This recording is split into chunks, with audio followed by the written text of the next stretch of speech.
Assalamualaikum warahmatullahi wabarakatuh. How are you? May you in the blessings of Allah Subhanahu wa Ta'ala Almighty. Today, we are going to share a little bit in our Race 25. What is Race 25? Ramadan Al-Islah Special 2025. A 5-minute sharing, hoping that you achieve maximum potential in this special month of Ramadan. Ustaz, kenapa mata you kanan kiri? Saya ambil video ni sendiri dan I have notes in my hand, which is easy for me to read. And I assure you that what I'm sharing with you are based on research and studies. Ibu ayah dirahmati Allah Subhanahu wa Ta'ala, indeed this month of Ramadan is a very special month. A month that we heal ourselves physically and spiritually. Physical dapat diperbaiki dalam bulan Ramadan, and also spiritual pun boleh diperbaiki pada bulan Ramadan. So people ask, Ustaz, why is your content more to physical health? The answer is yes and no. Yes, it is a little bit inclined to physical health. Why?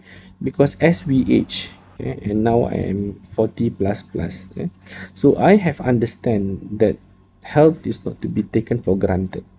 We cannot take granted on our health matters. I regretted stuffing food in my mouth and in my stomach, all for the reason of dakwah and taklim.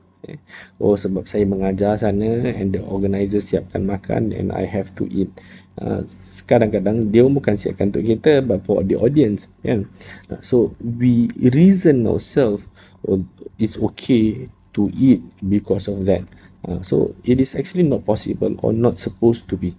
Ibu ayah dirahmati Allah Subhanahu wa Ta'ala. So I believe and I sadar diri, eating every after khutbah, every after maulid, every after talk is utmost bid'ah and a sign of hypocrisy for a da'i.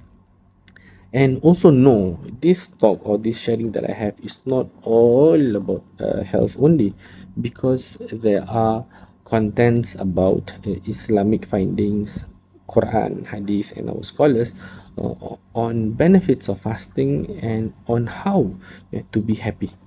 Okay, so let's start for today. We're going to talk a little bit about reduced inflammation. So fasting menyebabkan reduced inflammation. What is reduced inflammation? Reduced inflammation ialah mengurangi keradangan. What is keradangan? Keradangan adalah tindak balas normal badan kita terhadap kecederaan ataupun jangkitan. So when we fast, we reduce inflammation. Isn't that simple? It's very simple. When you fast, you mengurangkan keradangan. So now I'm sharing fruits in the Quran that helps with inflammation. Okay. Apa dia surah-surah dia? Dalam Quran dia ada surah Tin, ada Az-Zaitun, dalam ada juga At-Talh. So these three fruits, tiga buah ini dia merawat radang, So do consume these three fruits in your daily meal. Apa dia? Buah tin, buah zaitun dan buah pisang. Ini tiga buah. Mungkin tin mahal, zaitun mahal, kita belilah pisang kerana ada manfaat daripadanya. Dalam Al-Quran juga ada menceritakan tentang inab, anggur, rumman, delima, nakhal, kurma. These three fruits mengurangkan kesakitan bayi selepas proses kelahiran. Bagi ibu-ibu yang bersalin, ini three fruits is good for you. In the Quran also it states about sidr, bidara, yang mana ia boleh merawat gangguan makhluk halus, dan habatus sauda, ini jintan hitam, boleh merawatkan semua penyakit kecuali mati. Now I'm going to share a little bit of how to stay happy.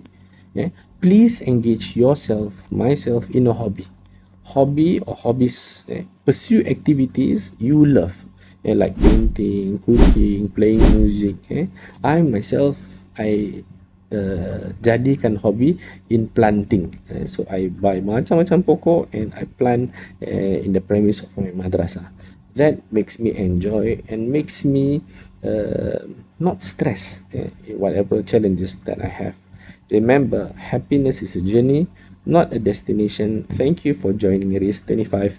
Assalamualaikum warahmatullahi wabarakatuh.